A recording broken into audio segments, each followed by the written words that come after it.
Hello दोस्तों, आप सब लोगों का आपके यूट्यूब चैनल जॉब अपडेट पे आप लोगों का स्वागत है।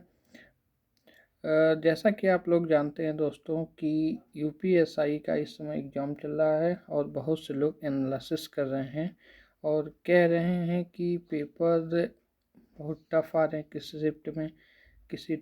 शिफ्ट में पेपर बहुत आसान आ रहे हैं। मेरा जो यूपीएसआई का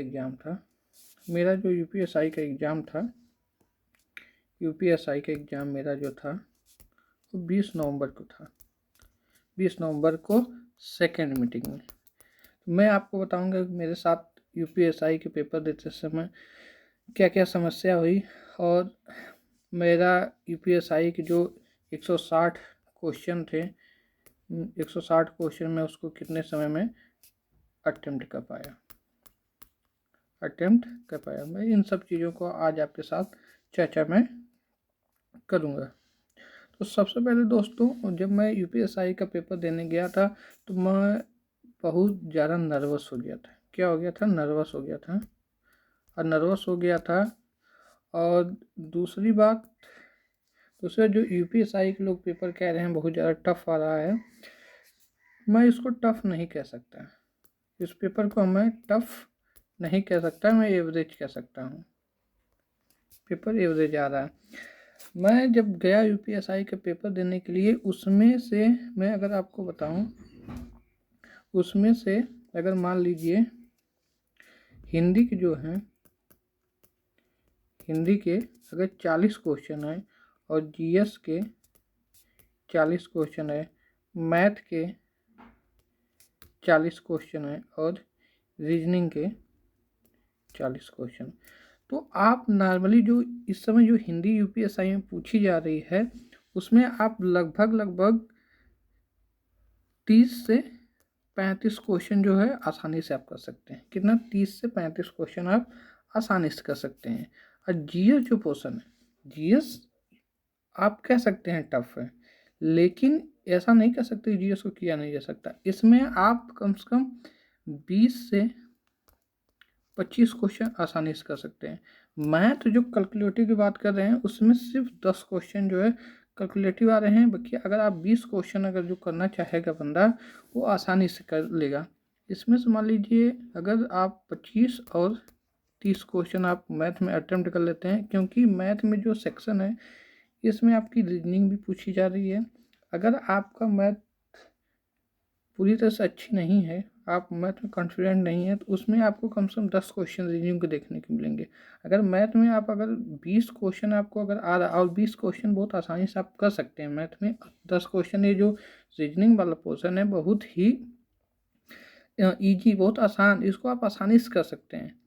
जब मैं पेपर दे के आया तो मेरे में कम से कम 10 क्वेश्चन रीजनिंग के आए थे, वो भी एक अल्फ़ाबेट सीरीज से था और नंबर सीरीज से, जो कि बहुत आसानी से हो गए। अगर आप रीजनिंग में बात करें तो रीजनिंग में आप 30 कर सकते हैं, 30 से 35।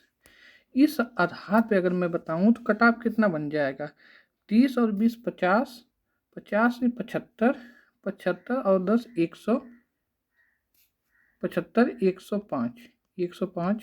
इधर देखा जाए तो 35 और 35 कितना, 40 और 60 और ये 90, 90 115 नंबर, 115। यही कट ऑफ हम लोगों को रहने वाली। अगर आप लोग अगर एग्ज़ाम में होपलेस ना हो, आपका कॉन्फिडेंस बना रहे, तो आप आसानी से इन सब चीज़ों को अटेम्प्ट कर सकते हैं। आप आसानी से यूपीएसआई में आपका सिलेक्शन हो सकता है। यूपीएसआई में आपका सिलेक्शन हो सकता है, सब इंस्पेक्टर में आपका सिलेक्शन हो सकता है, सिलेक्शन हो जाए। इसलिए दोस्तों मेरा जहाँ तक अनुभव है, मैं आपको बताऊं, पेपर में मेरा 20 नवंबर को पेपर था। मैं इतना ज़्यादा उस पेपर में होपलेस हो गया था कि मेरा जहाँ मुझे एक घटाना चाहिए मैं वहाँ एक जोड़ा हूँ। ऐसी मेरे साथ इतनी घटनाएं, इतने होपलेस होने के कारण मेरा पेपर अच्छा नहीं हुआ। आप लोगों दोस्तों से निवेदन है कि आप लोग जब पेपर देने जाएं तो आपका कॉन्फिडेंस जो है लूज नहीं होना चाहिए, आप इतना आराम से पेपर दीजिए, जान लीजिए आपके पास कितना टाइम नहीं है, 2 घंटे के टाइम में आप कितनों पेपर कम से कम हल करेंगे अगर क्वेश्चन, तभी आप 110 से 120 क्वेश्चन हल कर पाएंगे।